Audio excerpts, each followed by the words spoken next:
Seated exam के लिए CDP marathon अंतिम क्लास लेकर आए हैं। सभी लोगों के लिए आप लोगों को कौन कौन से नेगेटिव और पॉजिटिव वर्ड्स होते हैं उनसे बचना है। नेगेटिव वर्ड से आप लोगों को बचना है और पॉजिटिव को आपको क्वेश्चन के अकॉर्डिंग जैसा प्रश्न में पूछा गया वैसा आज इस क्लास में हम बताने वाले हैं कि पेडागॉजी सीडीपी की किस प्रकार सॉल्व करेंगे। तो इस क्लास में विकास, वृद्धि, सभी सिद्धांत, विकास की अवस्थाएं सभी इस क्लास में लिए गए हैं। तो सभी लोगों से रिक्वेस्ट है कि जुड़ जाएं जल्दी से।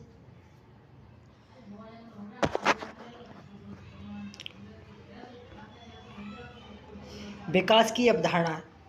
विकास क्या है? तो विकास एक क्रमिक परिवर्तन की श्रृंखला है जिसके फलस्वरूप व्यक्ति नवीन योग्यताएं एवं विशेषताएं हासिल करता है। विकास और वृद्धि में अंतर। तो विकास वृद्धि में अंतर। वृद्धि कुछ समय बाद रुक जाती है लेकिन विकास आजीवन चलता रहता है। विकास और वृद्धि में अंतर क्या होता है? पहला अंतर तो ये होता है कि वृद्धि होती है वो कुछ समय बाद रुक जाती है और विकास आजीवन चलता रहता है। दूसरा, वृद्धि मूर्त होती है, विकास अमूर्त होता है। विकास दिखता नहीं है, अमूर्त होता है। जो दिखे ना उसे अमूर्त और जो दिखे उसे मूर्त कहते हैं। सिर्फ तीसरी विशेषता इसकी है। तीसरा अंतर इसका क्या है? सिर्फ शारीरिक होती है। वृद्धि शारीरिक होती है और विकास अत्यंत व्यापक होता है। मात्रात्मक। वृद्धि मात्रात्मक होती है, विकास मात्रात्मक और गुणात्मक दोनों होता है। प्रश्न पिछली बार ये एग्जाम में पूछा गया था कि वृद्धि कैसी होती है। तो वृद्धि मात्रात्मक होती है और प्रश्न पूछा जाए कि विकास कैसा होता है तो विकास मात्रात्मक और गुणात्मक दोनों प्रकार का होता है। वृद्धि दिशा निश्चित नहीं होती। वृद्धि में दिशा निश्चित नहीं होती है, विकास में दिशा निश्चित होती है। वृद्धि और विकास में ये अंतर था। विकास के सिद्धांत।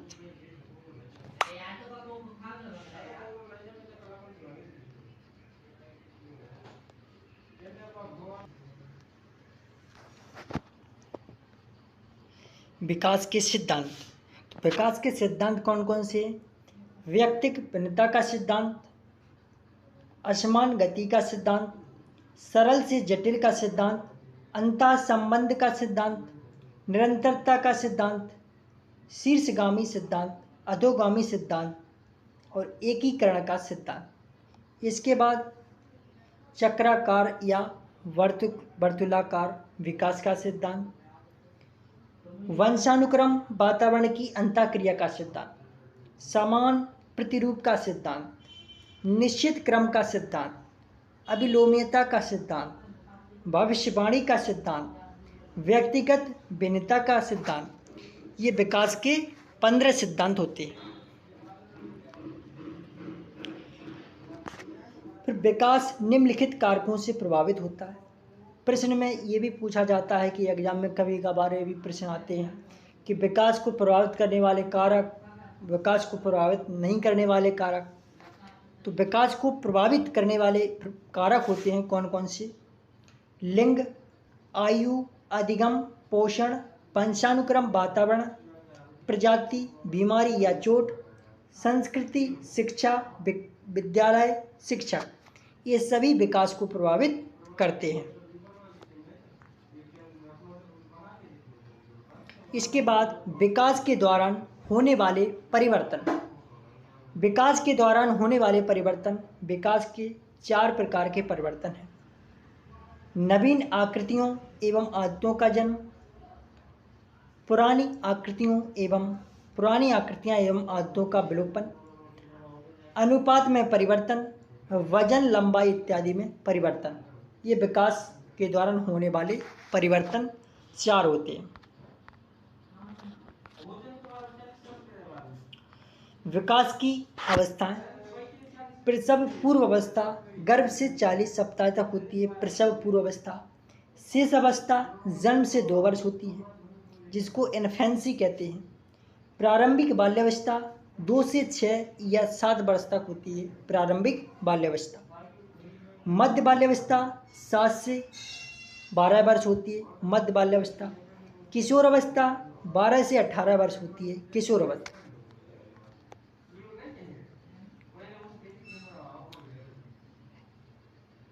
एरिक एरिक्सन का मनोसामाजिक सिद्धांत। एरिक एरिक्सन का मनोसामाजिक सिद्धांत अवस्था का नाम, उम्र, पैदा होने वाले गुण। तो एरिक्सन ने कितने स्तर बताए हैं? 8 स्तर बताए हैं। एरिक्सन का सिद्धांत है मनोसामाजिक सिद्धांत। ये भी प्रश्न में पूछा जा चुका है कि और आ भी सकता है कि एरिक्सन का कौन सा सिद्धांत है, तो मनोसामाजिक सिद्धांत दिया था एरिक्सन ने। पहली अवस्था कौन सी है? विश्वास बनाम अविश्वास। विश्वास बनाम अविश्वास। पहली अवस्था कौन सी है? विश्वास बनाम अविश्वास।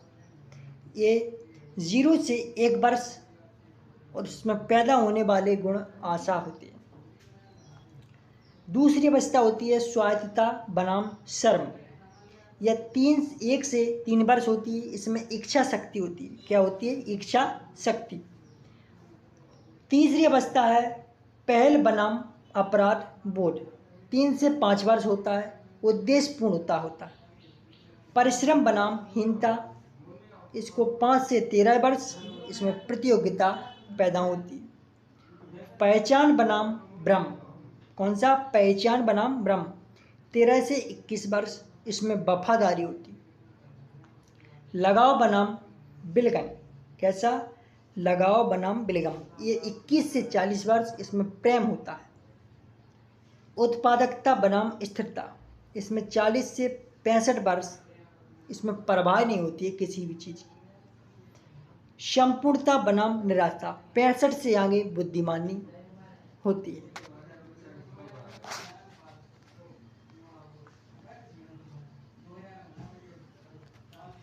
बाल विकास के सिद्धांत। तो बाल विकास के सिद्धांत कौन कौन से हैं? लेव वाइगोस्की, इनके सिद्धांत की प्रमुख अवधारणा निम्नलिखित है। वाइगोस्की से सबसे ज़्यादा प्रश्न वाइगोस्की के सामाजिक सांस्कृतिक सिद्धांत से सबसे ज़्यादा प्रश्न सीटेट एग्जाम में पूछे जाते हैं। तो सिद्धांत का नाम क्या है? वाइगोस्की ने अपने सिद्धांत में सामाजिक अंतःक्रिया को सबसे ज़्यादा महत्व दिया है। कौन सा महत्व दिया है? वाइगोस्की ने अपने सिद्धांत में सामाजिक अंतःक्रिया को सबसे ज़्यादा महत्व माना है, इसलिए इनके सिद्धांत को निम्नलिखित नामों से जानते हैं। सामाजिक सांस्कृतिक विकास का सिद्धांत। कौन सा? सामाजिक सांस्कृतिक विकास का सिद्धांत, सामाजिक संरचना का सिद्धांत, सामाजिक संज्ञानात्मक सिद्धांत। इतने नामों से इसे जानते हैं। कितने नाम हुए? 3 नाम। 3 नामों से लेव वाइगोस्की के सिद्धांत को जानते हैं। सामाजिक सांस्कृतिक विकास का सिद्धांत, सामाजिक संरचना का सिद्धांत, सामाजिक संज्ञानात्मक सिद्धांत। सांस्कृतिक उपकरण। सांस्कृतिक उपकरण वाइगोस्की के अनुसार ऐसे साधन जिनसे लोग आपस में जुड़ते हैं, जैसे मोबाइल, कैलकुलेटर, ग्लोब। सांस्कृतिक उपकरण वाइगोस्की के अनुसार ऐसे साधन जिनसे लोग आपस में जुड़ते हैं, जैसे मोबाइल, कैलकुलेटर, ग्लोब आदि। मनोवैज्ञानिक उपकरण साइकोलॉजिकल टूल्स। वाइगोस्की के अनुसार ऐसे साधन जिनसे लोग अपने विचार प्रकट करते हैं। वाइगोस्की के अनुसार ऐसे साधन जिनसे लोग अपने विचार प्रकट करते हैं, जैसे भाषा, संकेत आदि। वाइगोस्की के अनुसार बच्चे भाषा सीखने के शुरुआती दौर में वस्तुओं की तरफ उंगलियों से इशारा करते हैं, इसलिए इसे क्या कहते हैं? पॉइंटिंग फिगर कॉन्सेप्ट कहते हैं। इसके बाद ज़्यादा ज्ञानी दूसरा, ज़्यादा ज्ञानी दूसरा, MKO, बालक उसी व्यक्ति से सीखेगा जो उससे ज़्यादा जानकार हो। ज़्यादा ज्ञानी दूसरा, इसका अर्थ क्या होता है? बालक उसी व्यक्ति से सीखेगा जो उससे ज़्यादा जानकार हो। इसके बाद संभावित विकास का सिद्धांत, संभावित विकास का क्षेत्र कहते हैं इसे ZPD, zone of proximal development कहते हैं। समस्या समाधान के दौरान बालक का खुद का प्रयास और उलझ जाने के बाद वहाँ से लक्ष्य के बीच की दूरी खाली क्षेत्र में, खाली क्षेत्र होता है जिसे वयस्क से सहायता की भरा जा सकता है, जिसे ZPD कहते हैं, जोन ऑफ प्रॉक्सिमल डेवलपमेंट कहते हैं। अगला पॉइंट है इसका कि स्कैफोल्डिंग, ढांचा, निर्माण, पॉड, पॉइंट, मचान, ये सभी एक ही बातें हैं। कौन कौन सी? स्कैफोल्डिंग, ढांचा निर्माण, पॉड, पॉइंट, मचान, ये सभी समस्या समाधान के दौरान वयस्क द्वारा दी गई शुरुआत, सहायता या इशारा जो सीखने के साथ घटती जाती है, अर्थात अस्थायी होती है। जैसे बालक की उंगली पकड़कर चलना सिखाना या किसी बालक को साइकिल चलाना सिखाना, ये सभी किसके अंतर्गत आती हैं? ये सभी आती हैं स्कैफोल्डिंग, ढांचा निर्माण, पॉड, पॉइंट, मचान, ये सभी एक ही सिक्के के पहलू हैं। इसको सहारा देना भी कहते हैं। इसके बाद नोट, सहायता देना पॉड स्कैफोल्डिंग कहलाता है, तथा सहायता लेना समीपस्थ विकास का क्षेत्र या ZPD कहलाता है। सहायता देना स्कैफोल्डिंग और सहायता लेना समीपस्थ विकास का क्षेत्र ZPD, zone of proximal development. किसी को यदि सहायता दे रहे हैं तो पॉड स्कैफोल्डिंग, और सहायता ले रहे हैं तो समीपस्थ विकास का क्षेत्र। अगला पॉइंट है इसका व्यक्तिगत वार्ता, इनर स्पीच या प्राइवेट स्पीच। व्यक्तिगत वार्ता या निजी वार्ता, बच्चे खुद से बातें करके अपने कार्यों की योजना बनाते हैं, इसे वाइगोत्स्की निजी वार्ता कहते हैं। क्या कहते हैं? निजी वार्ता।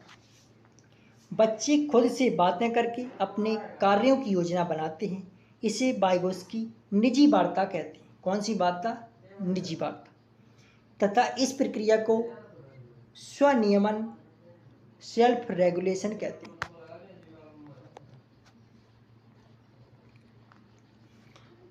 भाषा विचार से पहले शुरुआती 2 वर्ष में बालक में भाषा और विचार आते हैं।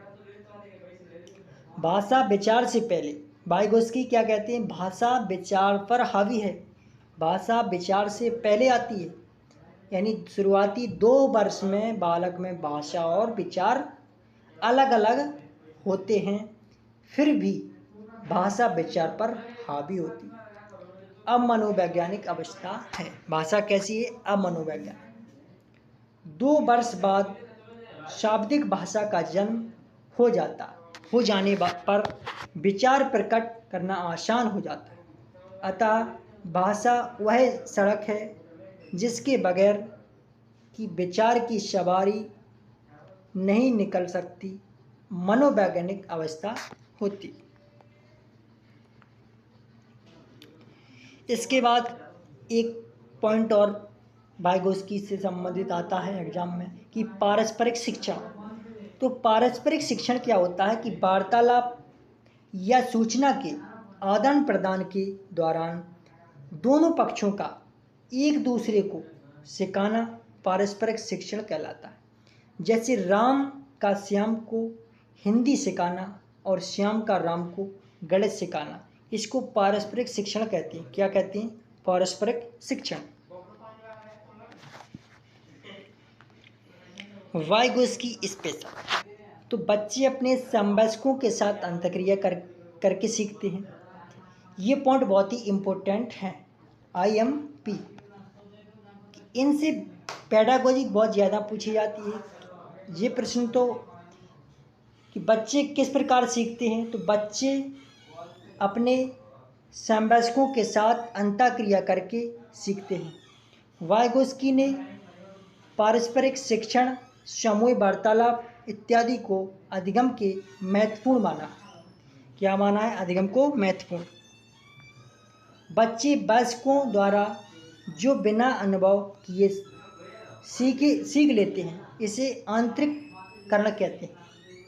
बच्चे वयस्कों द्वारा जो बिना अनुभव किए सीख लेते हैं, इसे आंतरिकरण कहते हैं। कौन? वाइगोस्की। तो वाइगोस्की ने वार्तालाप या अंतःक्रिया करके ज्ञान को निर्मित करने को आंतरिकरण कहा है। क्या कहा है? आंतरिकरण। इसके बाद ग्लोब, नक्शे, कैलकुलेटर आदि को वाइगोस्की ने सांस्कृतिक उपकरण कहा है।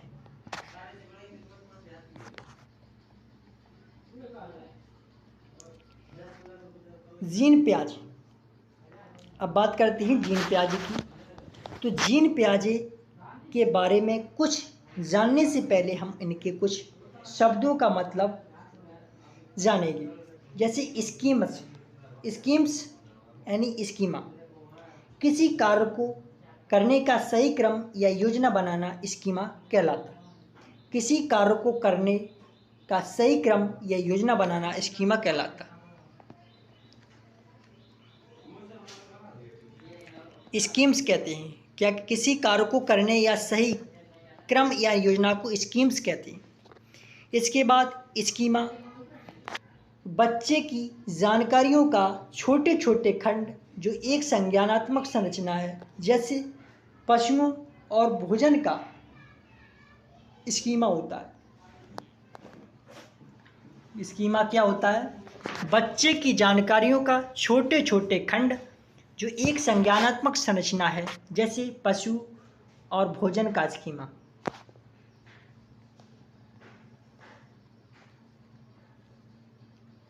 अगला शब्द जीन पियाजे का है कि वस्तु स्थायित्व। वस्तु स्थायित्व, ऑब्जेक्ट परमानेंस।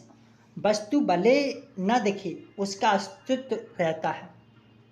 वस्तु स्थायित्व का मतलब क्या होता है कि वस्तु भले न दिखे लेकिन उसका अस्तित्व रहता है।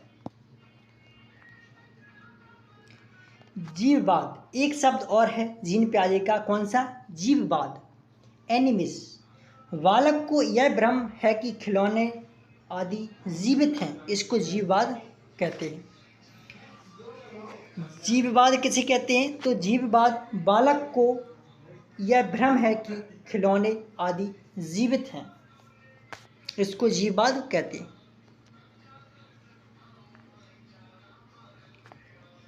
प्रतिवर्ती क्रिया। तो प्रतिवर्ती क्रिया किसे कहते हैं? Reflex action. बालक किसी क्रिया को दोहराकर खुश होता है। प्रतिवर्ती क्रिया, बालक किसी क्रिया को दोहराकर खुश होता है।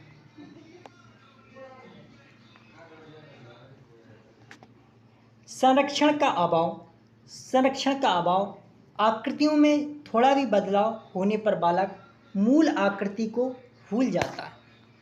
कैसा? संरक्षण का अभाव किसे कहते हैं? कि आकृतियों में थोड़ा भी बदलाव होने पर बालक मूल आकृति को भूल जाता है। इसके बाद अभिलोम्यता। क्या कहते हैं? अभिलोम्यता। शुरुआती बिंदु से आगे चले जाने पर बालक वापस नहीं लौट पाता, उसे अभिलोम्यता कहते हैं। अभिलोम्यता किसे कहते हैं? शुरुआती बिंदु से आगे चले जाने पर बालक वापस नहीं लौट पाता, उसे अभिलोम्यता कहते हैं। संगठन क्या होता है? अलग अलग स्कीमा का आपस में संबंध ही संगठन होता है। प्रश्न में आ रहा कि संगठन किसे कहते हैं, तो अलग अलग स्कीमा का आपस में संबंधी संगठन होता है। इसके बाद आत्मकेंद्रिकता।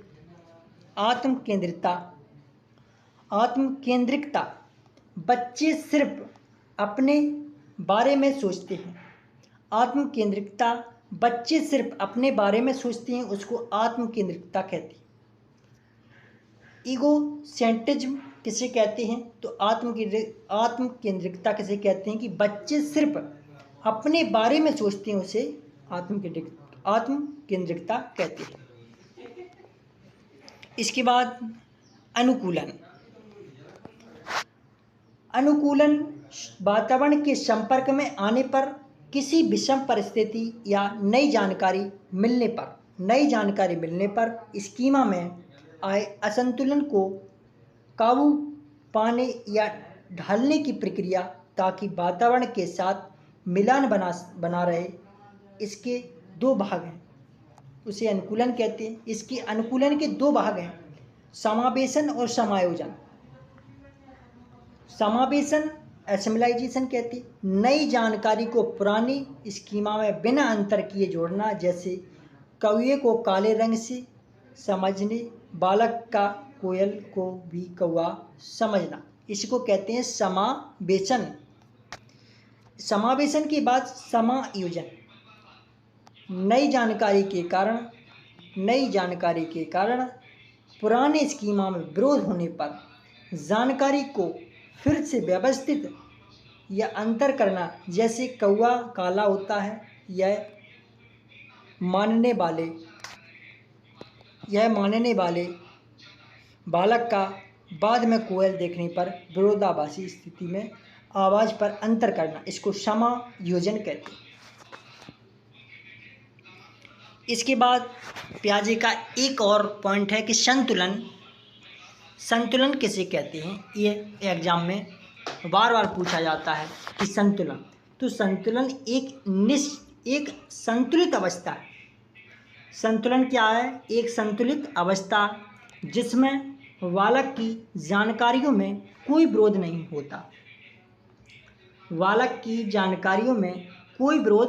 होता है। यह प्रक्रिया समावेशन और समायोजन द्वारा लाई जाती है, इसी को कहते हैं संतुलन।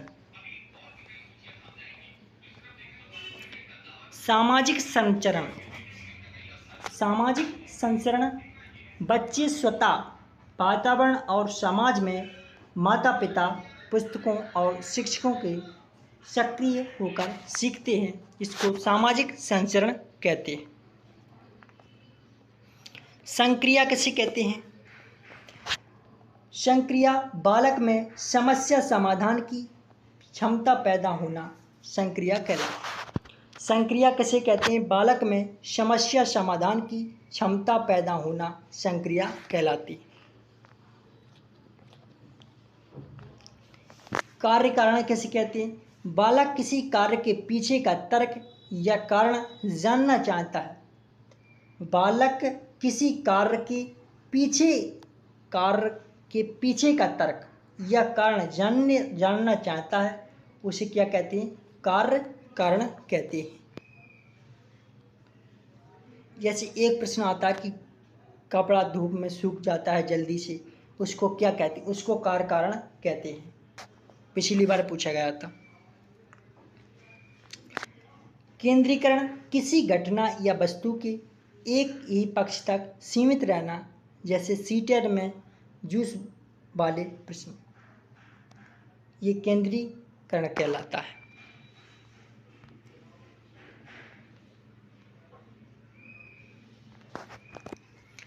कृत्रिमता किसे कहते हैं? तो कृत्रिमता बालक को, ये प्रश्न आता है कि कृत्रिमता किसे कहते हैं? बालक को लगता है कि प्राकृतिक घटनाएं मानव द्वारा की जा रही हैं, जैसे बादल को किसी ने काले पेंट से रंग दिया है, इसको कहते हैं कृत्रिमता। कृत्रिमता किसे कहते हैं? कृत्रिमता का मतलब और प्राकृतिक, दो शब्द होते हैं, कृत्रिम और एक प्राकृतिक। कृत्रिम यानी प्राकृतिक का मतलब होता है जो प्रकृति के द्वारा बनाई गई वस्तु या कोई रंग, उसे प्राकृतिक कहते हैं, और जो मनुष्यों द्वारा बनाई गई उसे कृत्रिम कहते हैं। तो बालक को लगता है कि प्राकृतिक घटनाएं मानव द्वारा की जा रही हैं, जैसे बादल को किसी ने काले पेंट से रंग दिया, इसको कृत्रिमता कहते हैं। सकारात्मक अनुमान पूर्व ज्ञान के आधार पर लुप्त जानकारी निकालना, जैसे ए बड़ा है बी से तथा बी बड़ा है सी से, इसलिए सी बड़ा है सी से ए बड़ा है, इसको कहते हैं सकारात्मक अनुमान पूर्व ज्ञान के आधार पर।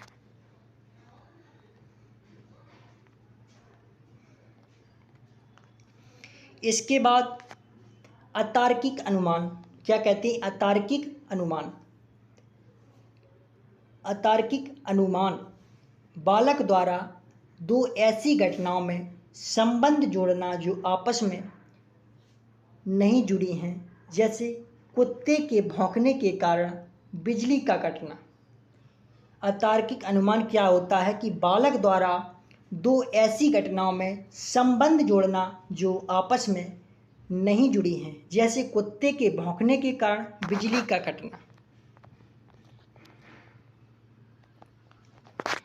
परिपक्वता बालक द्वारा वंशानुक्रम से प्राप्त गुण। परिपक्वता किसे कहते हैं? बालक द्वारा वंशानुक्रम से प्राप्त गुण का सही समय पर प्रकट होना परिपक्वता कहलाता है। अगला पॉइंट होता है क्रमबद्धता। क्या कहते हैं? क्रमबद्धता बालक द्वारा वस्तुओं या घटनाओं को क्रम में लगाना क्रमबद्धता कहलाता। जैसे इस प्रकार ये बालक चीज़ों को क्रम से लगा रहा है, इसको कहेंगे क्रमबद्धता। बालक द्वारा वस्तुओं या घटनाओं को क्रम से लगाना क्रमबद्धता कहलाता है।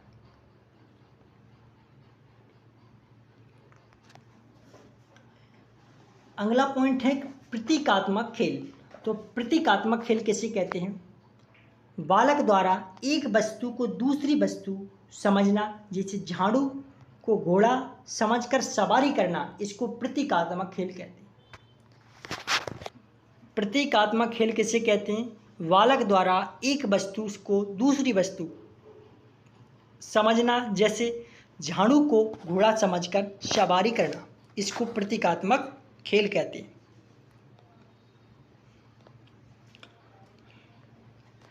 लक्ष्योन्मुखी व्यवहार। क्या? लक्ष्योन्मुखी व्यवहार बालक द्वारा लक्ष्य की दिशा में व्यवहार करना लक्ष्योन्मुखी व्यवहार कहलाता है। पियाजे के सिद्धांत। हम पियाजे के 3 प्रमुख सिद्धांत का अध्ययन करेंगे। पियाजे के सिद्धांत, हम पियाजे के 3 प्रमुख सिद्धांत का अध्ययन करेंगे। संज्ञानात्मक विकास का सिद्धांत, नैतिक विकास का सिद्धांत, भाषा विकास का सिद्धांत। ये 3 सिद्धांत हैं, इन पर हम विचार करते हैं।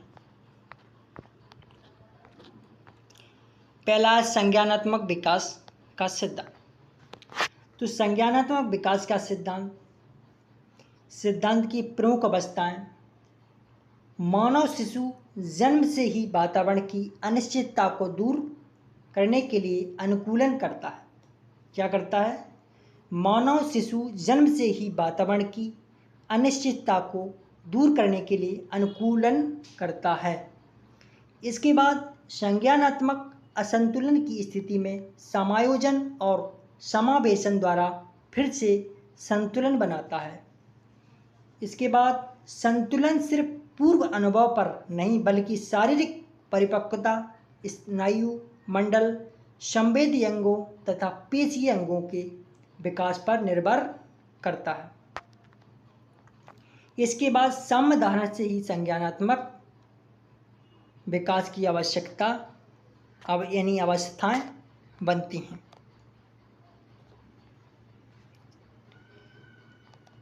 अगला सिद्धांत की प्रमुख बिंदु। इस सिद्धांत के बिंदु कौन कौन से? पियाजे की अवस्थाएं गुणात्मक हैं। कैसी अवस्था है? गुणात्मक। प्रश्न आता है कि प्याजे की अवस्थाएं किस प्रकार की हैं। तो प्याजे की अवस्थाएं गुणात्मक होती हैं। किसी भी अवस्था का ना तो क्रम बदला जा सकता, ना ही गुण। किसी भी अवस्था का ना तो क्रम बदला जा सकता, ना ही गुण, क्योंकि उनके सभी चरण स्थिर हैं। किसी भी चरण के गुण दूसरे चरण में नहीं लिखे जाएंगे, भले ही वे जारी रहें। किसी भी चरण के गुण दूसरे चरण में नहीं लिखे जाएंगे, भले ही वे जारी रहें। इसके बाद प्याजे के चरण जरूरी नहीं है कि उनके द्वारा बताए गए उम्र में ही शुरू हो। गुणों के बारे में भी यही सही है। अगला है पॉइंट कि प्याजे के सिद्धांत में बालक वातावरण की सक्रिय खोजबीन करके सीखता है। ये प्रश्न पिछली बार आया था एग्जाम में कि प्याजे के सिद्धांत में बालक किस प्रकार सीखता है। तो प्याजे के सिद्धांत में बालक सक्रिय खोजबीन करके सीखता है।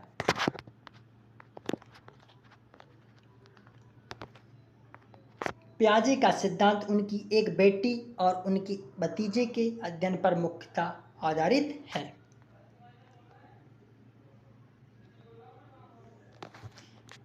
संज्ञानात्मक विकास के चरण।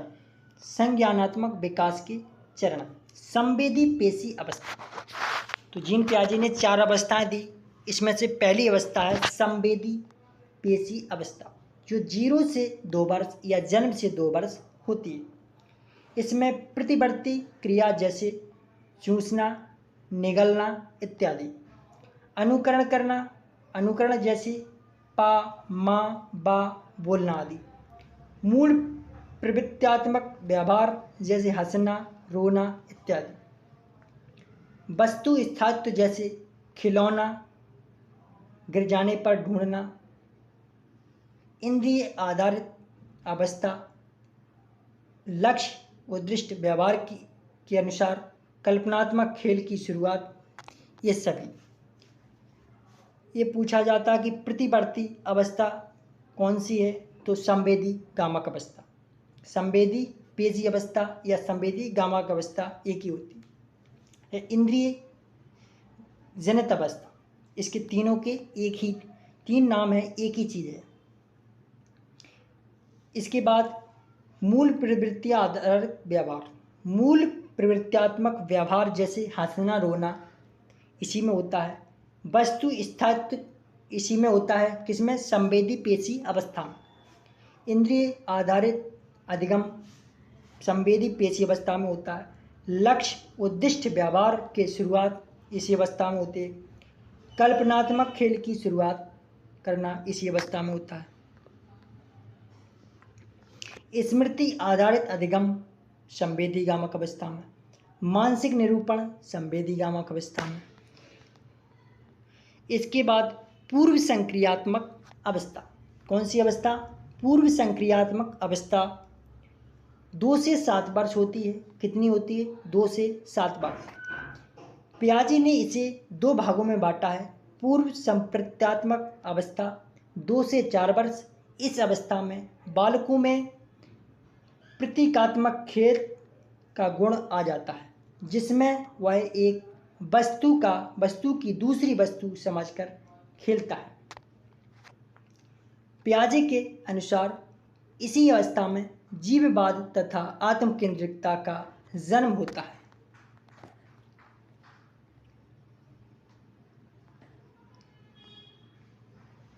दूसरी बताई इन्होंने अंतर्दर्शी विधि। कौन सी? अंतर्दर्शी विधि। ये 4 से 7 वर्ष होती है। इस अवस्था में निम्नलिखित गुण पाए जाते हैं: संरक्षण का अभाव,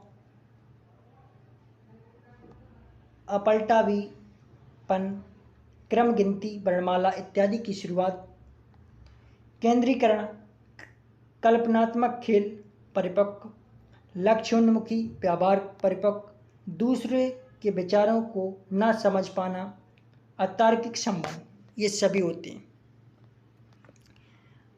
कृत्रिमवाद भी होता है इसमें।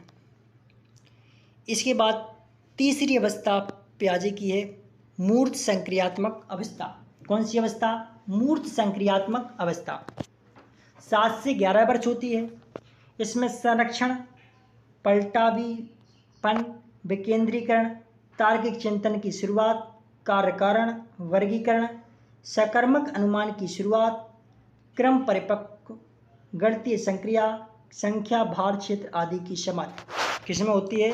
मूर्त संक्रियात्मक अवस्था में। मूर्त संक्रियात्मक अवस्था में 7 से 11 वर्ष होती है। इसमें संरक्षण, पलटावीपन, विकेंद्रीकरण, तार्किक चिंतन की शुरुआत, कार्य कारण, वर्गीकरण, सकर्मक अनुमान की शुरुआत, क्रम परिपक्व, गणितीय संक्रिया, संख्या, भार, क्षेत्र आदि की समझ किसमें होती है? मूर्त संक्रियात्मक अवस्था 7 से 11 वर्ष। पियाजे की चौथी अवस्था है औपचारिक संक्रियात्मक अवस्था। कौन सी? औपचारिक संक्रियात्मक अवस्था। ये होती है 11 से ऊपर। कौन सी होती है? 11 से ऊपर। इसमें अपसारी चिंतन, कौन सा? अपसारी चिंतन, तार्किक चिंतन परिपक्व, संकल्पनात्मक, निगमनात्मक चिंतन, वस्तुनिष्ठता तथा वास्तविकतावादी चिंतन, सकर्मक अनुमान परिपक्व, अनुपातिक समझ, ये सभी होते हैं किसमें? औपचारिक संक्रियात्मक अवस्था।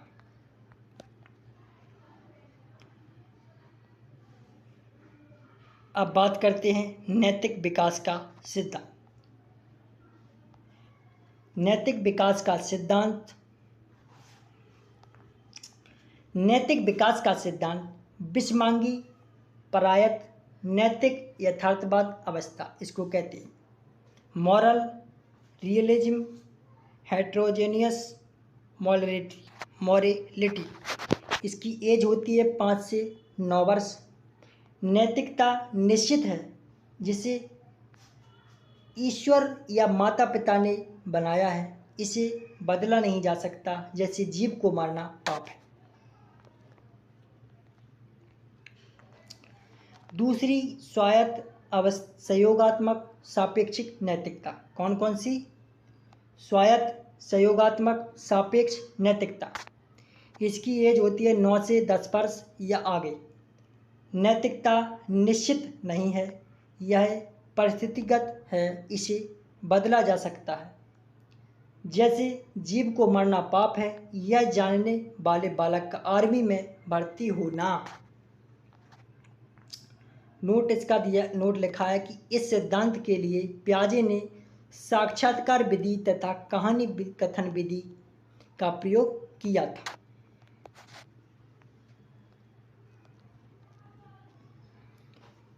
भाषा एवं विचार का सिद्धांत। पियाजे के भाषा का विभाजन। पियाजे की भाषा का विभाजन किया था पियाजे ने। कौन कौन सी? दो भागों में बांटा है पियाजे ने भाषा को। अहम केंद्रित भाषा और सामाजिकृत भाषा। पियाजे ने भाषाओं को 2 प्रकार में बांटा है, यानी 2 भागों में बांटा है। कौन कौन सी? अहम केंद्रित भाषा और अहम केंद्रित भाषा और सामाजिकृत भाषा। अहम केंद्रित भाषा क्या होती है कि अहम केंद्रित भाषा शेष अवस्था में पाई जाती है और एक तरफा होती है। इससे पियाजे ने सामूहिक एकालाप कहा है। क्या कहा है? अहम केंद्रित भाषा शेष अवस्था में पाई जाती है और एक तरफा होती है, इसे पियाजे ने सामूहिक एकालाप कहा है। इसके बाद सामाजिकृत भाषा। यह भाषा शेष अवस्था से आगे पाई जाती है और 2 तरफ होती है। कितनी तरफ होती है? 2 तरफ होती है और यह भाषा शेष अवस्था से आगे पाई जाती है।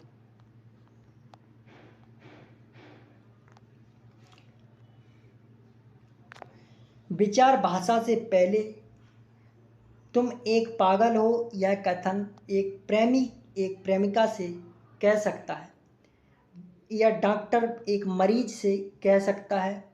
दोनों जगह भाषा एक ही होगी पर विचार अलग अलग होंगे।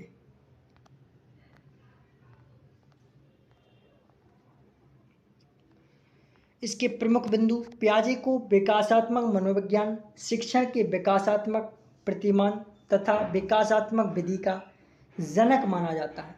पियाजे ने ज्ञान के 3 प्रकार बताए: शारीरिक ज्ञान, सामाजिक पारंपरिक ज्ञान, तार्किक गणितीय ज्ञान।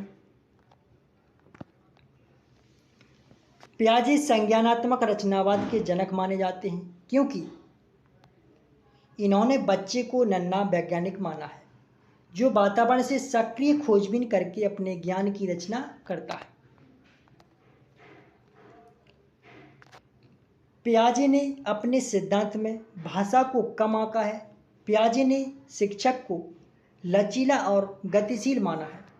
पियाजे ने अपने सिद्धांत में विकास की निरंतरता दिखाई है।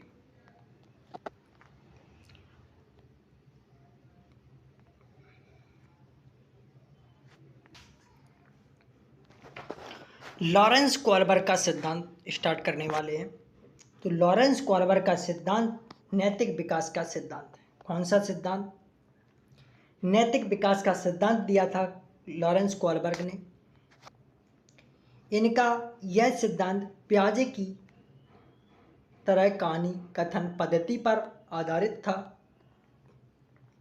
जिसमें हिंज नामक एक व्यक्ति की कहानी अत्यंत प्रसिद्ध है, जिसकी पत्नी को कैंसर था। उन्होंने यह कहानी 10 से 16 साल के कुछ लड़कों को सुनाई तथा कहानी पर आधारित कुछ प्रश्न पूछे थे। उन लड़कों के दिए गए उत्तरों से ही इस सिद्धांत के 3 स्तर बने हैं। उनके सिद्धांत में 3 शब्द महत्वपूर्ण हैं। कौन कौन सी? नैतिक दुविधा, नैतिक तर्कणा, नैतिक कार्रवाई। तो नैतिक दुविधा किसे कहते हैं? तो नैतिक दुविधा नैतिक विकल्पों ए और बी में से किसी एक का चयन करने के लिए पैदा होने वाली असमंजस स्थिति होती है, उसको नैतिक दुविधा कहते हैं। नैतिक दुविधा की सिर्फ छोटी सी परिभाषा है कि असमंजस की स्थिति बने वहाँ नैतिक दुविधा होगी। और अब बात करते हैं नैतिक तर्कणा। तो नैतिक तर्कणा किसे कहते हैं? नैतिक विकल्पों ए और बी में से किसी एक का चयन करने के लिए होने वाली तार्किक चिंतन प्रक्रिया को नैतिक तर्कणा कहते हैं। कौन सी? नैतिक विकल्पों ए और बी में से किसी एक का चयन करने के लिए होने वाली तार्किक चिंतन प्रक्रिया नैतिक तर्कणा है। नैतिक कार्रवाई किसे कहते हैं? नैतिक तर्कणा के बाद चयनित विकल्पों को वास्तविकता में उतारना नैतिक कार्रवाई कहलाती। सिद्धांत से जुड़े प्रमुख तत्व। इस सिद्धांत में 3 स्तर हैं तथा प्रत्येक स्तर में 2 चरण हैं। कोलबर्ग मानते थे कि उनके 6ठे चरण में पहुंचना बहुत ही मुश्किल है, जिसमें दुनिया के सिर्फ 4% लोग, कितने? 4% लोग ही पहुंच पाते हैं, जैसे गांधी जी या अब्राहम लिंकन। ये 2 व्यक्ति पहुंचे थे 4% लोगों की पहुंच में। किसके अनुसार? लॉरेंस कोलबर्ग के सिद्धांत में नैतिकता चरणों पर निर्भर करती है। लॉरेंस कोलबर्ग के सिद्धांत में नैतिकता चरणों पर निर्भर करती है।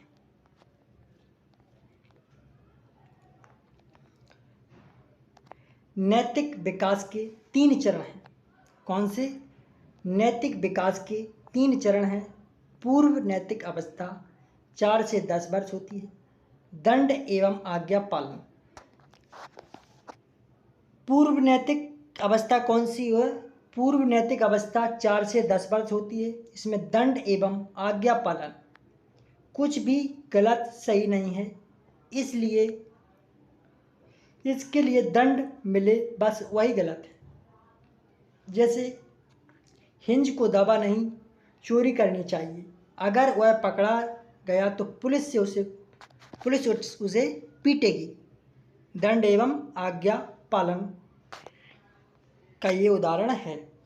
वह कौन सी अवस्था है? पूर्व नैतिक अवस्था। इसकी एज कितनी है? 4 से 10 वर्ष।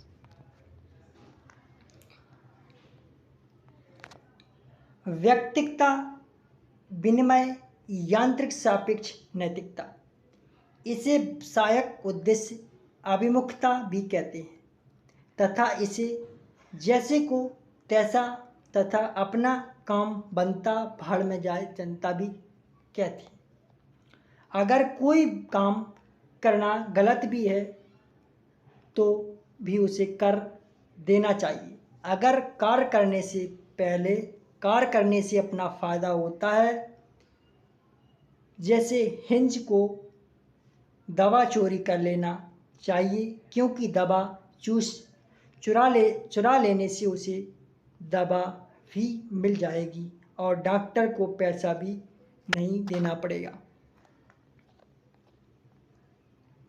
प्रमुख बिंदु, इस स्तर में बालक में नैतिकता नहीं होती, इसलिए इसकी नैतिकता बाहरी सत्ता से मिलने वाले संभावित दंड पर निर्भर करती है। दूसरी अवस्था कौन सी है? नैतिक अवस्था। ये 10 से पूर्व अवस्था होती है कितनी? 10 वर्ष तक, और नैतिक अवस्था 10 से 13 वर्ष तक। इसमें अंतर व्यक्तिक संबंध, अगर किसी बालक किसी कार्य को करने से फायदा ना हो तो भी उसे कर देना चाहिए। अगर कार्य करने से हमारी छवि अच्छी बनती है, जैसे अगर हिंज अपनी बीवी को प्यार नहीं करता तो भी उसे दवा चोरी करना चाहिए, क्योंकि वह लोगों की निगाह में अच्छा पति बन सकता है। ये इसका उदाहरण है। तीसरा चरण इसका है कानून एवं व्यवस्था अवस्था। कानून एवं व्यवस्था अवस्था, इस अवस्था को सामाजिक क्रम एवं व्यवस्था अवस्था भी कहते हैं। भले ही किसी कार्य को करने से छवि अच्छी बनती हो, फिर भी उसे करना चाहिए। अगर वह कानून और नियम के खिलाफ हो, जैसे हिंज भले ही दवा चोरी करके अच्छा पति बन सकता है, फिर भी दवा चोरी नहीं करनी चाहिए, क्योंकि चोरी करना कानून के खिलाफ है। ये इसका उदाहरण है कानून एवं व्यवस्था।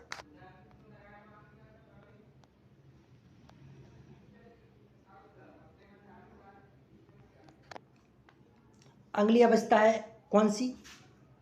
उत्तर नैतिक अवस्था, 13 से 16 वर्ष।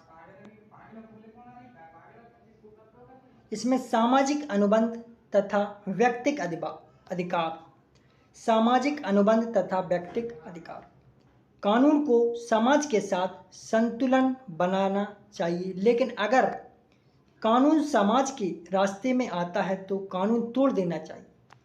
जैसे पत्नी की जान बचाने के लिए हिंज दवा चुरा सकता है, भले ही वह कानून के खिलाफ हो, क्योंकि अगर वह इलाज नहीं करा पाया तो समाज में बोलने लायक नहीं रहेगा।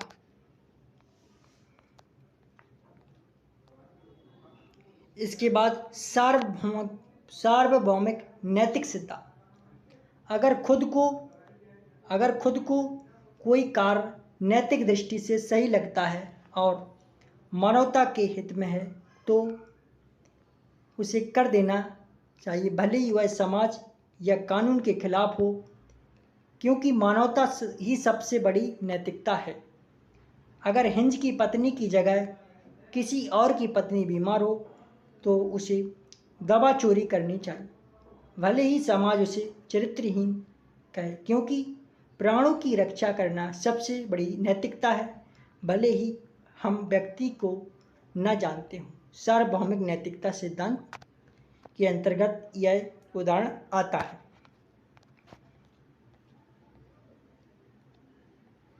आलोचनाएं। आलोचनाएं नैतिक कोहलबर्ग के नैतिक विकास सिद्धांत में आलोचनाएं की गई हैं कौन कौन सी, तो देखें। कोहलबर्ग का प्रयोग सिर्फ बालकों पर हुआ था, इसलिए महिला मनोवैज्ञानिक कैरोल ग्लिसरिन ने उनके सिद्धांत की महिला नैतिकता पर कुछ न लिखने के कारण उनकी आलोचना की थी। किसने? कोहलबर्ग की आलोचना किसने की थी? कैरोल गिलिगन ने। किसने? गिलिगन। इसमें वैसे तो इसका नाम सही है कैरोल ग्लिसरिन या कैरोल गिलिगन, दोनों ही सही है इसके नाम। कैरोल गिलिगन ने मानती थी कि पुरुषों की नैतिकता में न्याय अधिक और महिलाओं की नैतिकता में देखभाल अधिक होता है, और इस सिद्धांत में न्याय अधिक है। उनके चरण सभी संस्कृतियों में एक जैसे हैं, जो कि संभव नहीं है। यह भी उनकी एक आलोचना है।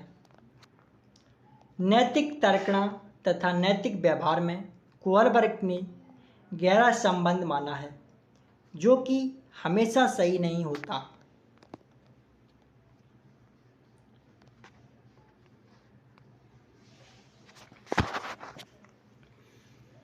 अब बात करते हैं गार्डनर का बहुबुद्धि सिद्धांत। कौन सा सिद्धांत? गार्डनर का बहुबुद्धि सिद्धांत, मल्टीपल इंटेलिजेंस कहते हैं जिसे। गार्डनर ने बुद्धि को किसी एक कारक या एक क्षमता मानने के इनकार कर दिया।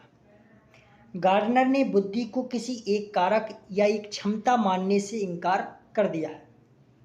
उनका मानना था हमारी बुद्धि अलग अलग क्षमताओं से मिलकर बनी है। ये सभी क्षमताएं प्रत्येक व्यक्ति में मौजूद होती हैं, लेकिन सभी के लिए अनुकूल वातावरण न मिलने से कुछ का विकास चरम तक हो जाता है और कुछ अल्प विकसित रहता है। इसलिए कुछ लोग अपने कैरियर की शुरुआत में किसी क्षेत्र में पहले अच्छा और बाद में खराब प्रदर्शन करते हैं, या इसके विपरीत होता है। क्योंकि सभी बौद्धिक क्षमताएं अलग अलग हैं, इसलिए किसी एक क्षमता पर पड़ने वाला अच्छा या खराब प्रभाव दूसरी क्षमता को नहीं प्रभावित करता। गार्डनर मानते थे कि मस्तिष्क के किसी एक भाग में लगी चोट दूसरे भाग को प्रभावित नहीं करती। कोहलबर्ग ने बुद्धि को एक विलक्षण क्षमता माना है।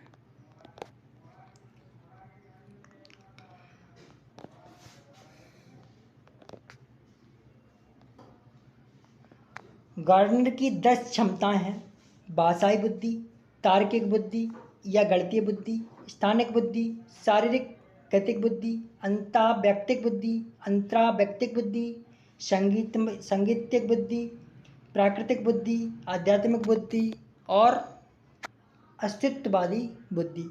इन्होंने गार्डनर ने 10 प्रकार की क्षमताएं बताई हैं बुद्धि की। कौन कौन सी? भाषाई बुद्धि, तार्किक गणितीय बुद्धि, स्थानिक बुद्धि, शारीरिक गतिक बुद्धि, अंतःवैयक्तिक बुद्धि, अंतरावैयक्तिक बुद्धि, संगीतीय बुद्धि, प्राकृतिक बुद्धि, आध्यात्मिक बुद्धि, अस्तित्ववादी बुद्धि।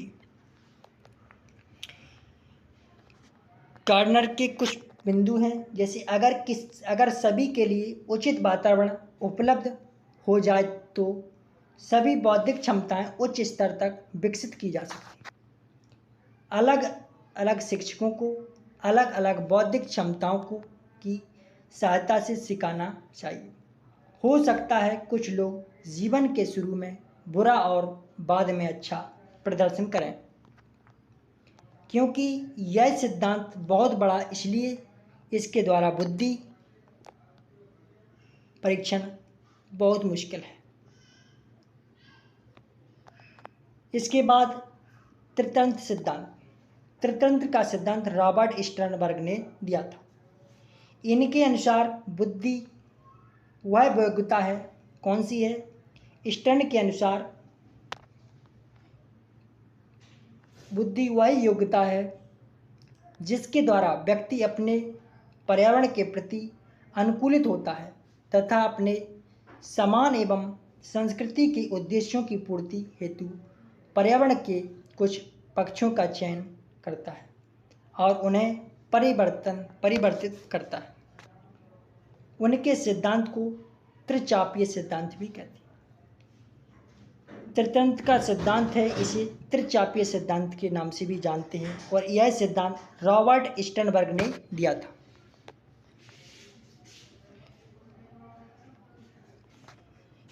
उनके द्वारा बताए गए 3 बुद्धि निम्नलिखित हैं। किसके द्वारा? स्टर्न के द्वारा। पहला, घटकीय या विश्लेषणात्मक बुद्धि। इस प्रकार की बुद्धि में वर्तमान सूचना के आधार पर समस्या समाधान होता है। इसके 3 घटक हैं, संग्रहण या आग्रहण, मेटा घटक, क्रियान्वयन या निष्पादन। दूसरी बुद्धि है अनुभविक या प्रायोगिक बुद्धि। इसमें पूर्व अनुभव के इशारे समस्या समाधान ढूंढा जाता है। इसमें 2 तत्व आते हैं, नवीनता, स्वचालन या परिचालन।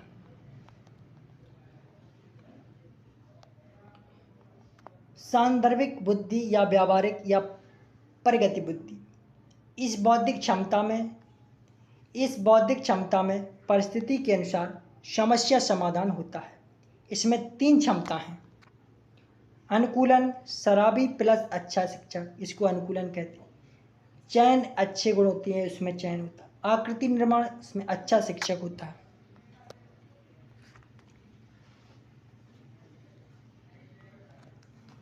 संवेगात्मक बुद्धि। कौन सी बुद्धि? संवेगात्मक बुद्धि।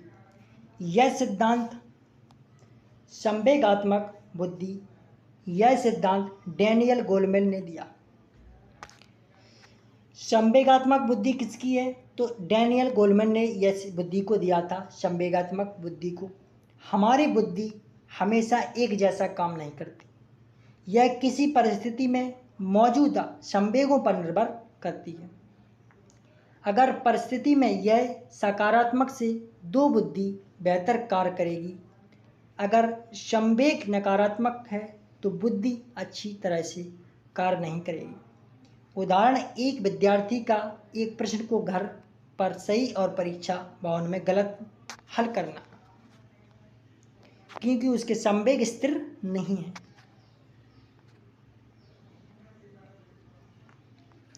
व्यक्ति की सफलता 20% बुद्धि लब्धि तथा 80% संवेगात्मक बुद्धि पर निर्भर करती है। संवेगात्मक क्षमताओं के समूह। संवेगात्मक समूह के 5 क्षमताएं होती हैं: स्वजागरूकता, आत्म प्रबंधन, प्रेरणा, सामाजिक कौशल और समानुभूति। नोट लिखा है कि इसलिए शिक्षक को कक्षा में मित्रवत, सहानुभूतिपूर्ण एवं सकारात्मक वातावरण का निर्माण करना चाहिए ताकि संवेग सकारात्मक उत्पन्न हो।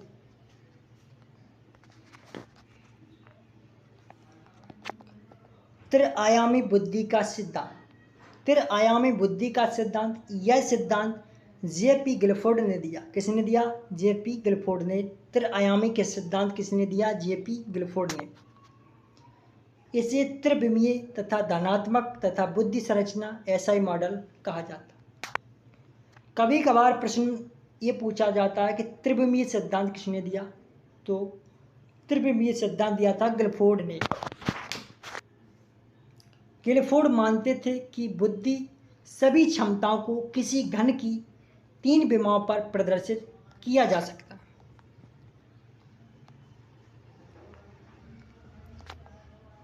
इसके द्वारा बताए गए 3 आयाम निम्नलिखित हैं।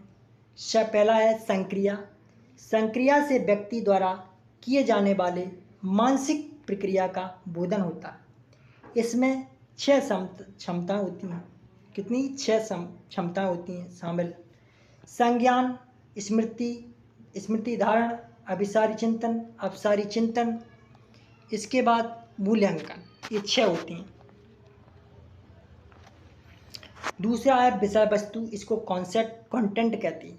विषय वस्तु में सूचनाओं या समस्याओं का बोध होता है जिन पर संक्रिया होती है। इनमें 5 प्रकार हैं: दृश्य, श्रव्य, आकृति, शाब्दिक या भाषा, विषयक या व्यावहारिक। तीसरा है उत्पाद यानी प्रोडक्ट। इसके द्वारा विषय वस्तु और संक्रिया के संयोग का परिणाम प्राप्त होता है। इसमें 6 प्रकार हैं: इकाई, वर्ग, संबंध, प्रणाली, रूपांतरण, आवश्यक, आशय या नियतार्थ।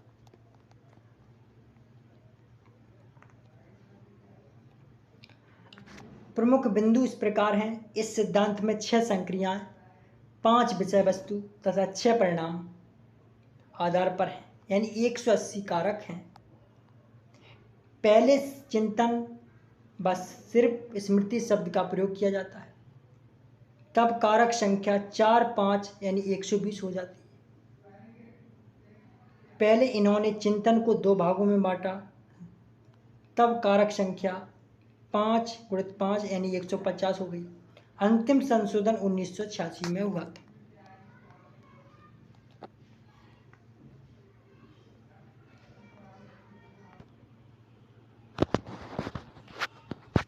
ब्रोफेनर का पारिस्थितिक सिद्धांत। ब्रोफेनर का पारिस्थितिक सिद्धांत, इस सिद्धांत में वातावरण के प्रभाव को 6 स्तरों में बांटा गया। ब्रोफेनर का पारिस्थितिक सिद्धांत, इसके 6 स्तरों में बांटा गया: बालक, उम्र यानी लिंग इत्यादि। सूक्ष्म मंडल प्रत्यक्ष प्रभाव, मध्य मंडल इसको कहते हैं लघु मंडल एवं बालक की अंतःक्रिया, वायुमंडल अप्रत्यक्ष प्रभाव, बृहद मंडल सामाजिक एवं सांस्कृतिक प्रभाव, जीवन मंडल यह प्रभाव संपूर्ण जीवन है। जीवन मंडल यह प्रभाव संपूर्ण जीवन को प्रभावित करता है। इस प्रकार ये मंडल है। ये चित्रात्मक देखें आप लोग, ये मंडल है इसका, इसको कहते हैं मध्य मंडल, मेसो सिस्टम कॉन्सेप्ट, इसको bio system, exosystem, microbial, cell development, सामाजिक कल्चर, ये सभी 6 के स्तर हैं। अचूक ट्रिक, कुछ इसकी ट्रिक हैं।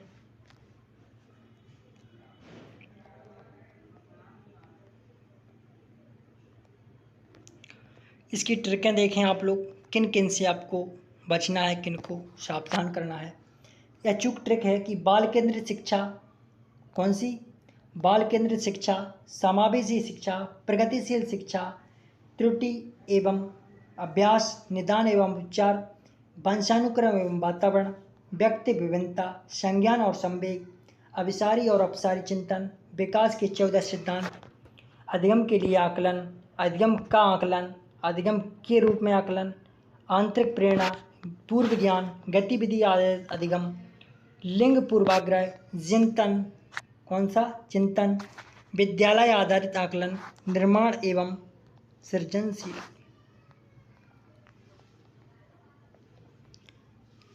स्टीफन क्रेसर का द्वितीय भाषा अधिगम ग्रहण। किसका? स्टीफन क्रेसन का द्वितीय भाषा अधिग्रहण सिद्धांत। क्रेसन मानते हैं द्वितीय भाषा का अधिग्रहण पहली भाषा के अधिग्रहण जैसा ही होता है। द्वितीय भाषा के अधिग्रहण के लिए ही स्वाभाविक वार्तालाप, सार्थक बातचीत की आवश्यकता होती है, न कि व्याकरण की दृष्टि से शुद्धता प्राप्त करने से।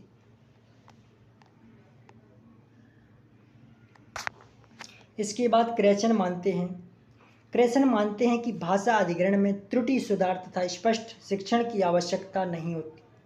उदाहरण के लिए, जब भी प्रथम भाषा को व्यक्ति द्वितीय भाषा वाले को समझाता है तो अपने वाक्यों को समझाने के लिए छोटा कर लेना। क्रेसन ने द्वितीय भाषा अधिग्रहण के लिए 5 संकल्पनाएं बताई हैं। संकल्पना दी एक्विजिशन लर्निंग, दी मॉनिटर लर्निंग, दी मॉनिटर संकल्पना, दी इनपुट संकल्पना, अफेक्टिव फिल्टर संकल्पना, नेचुरल ऑर्डर संकल्पना।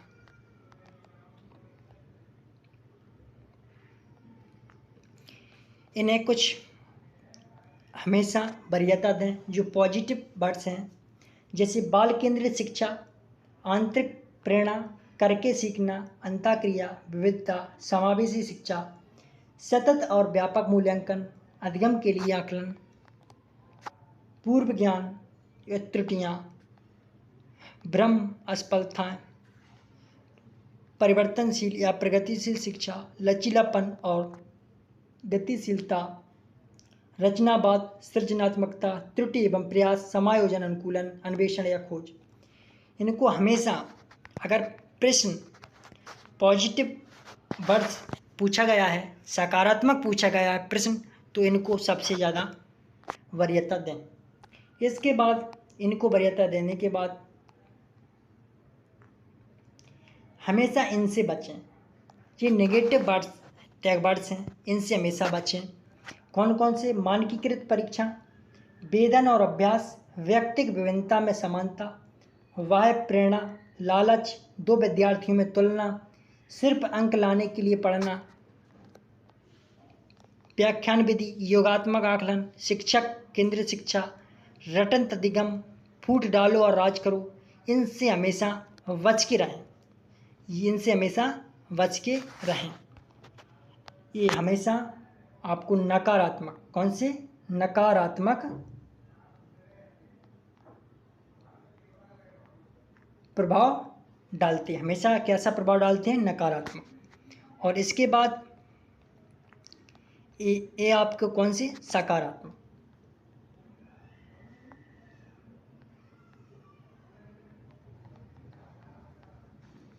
ये हमेशा सकारात्मक प्रभाव डालने वाले, इन्हें हमेशा वरीयता दें।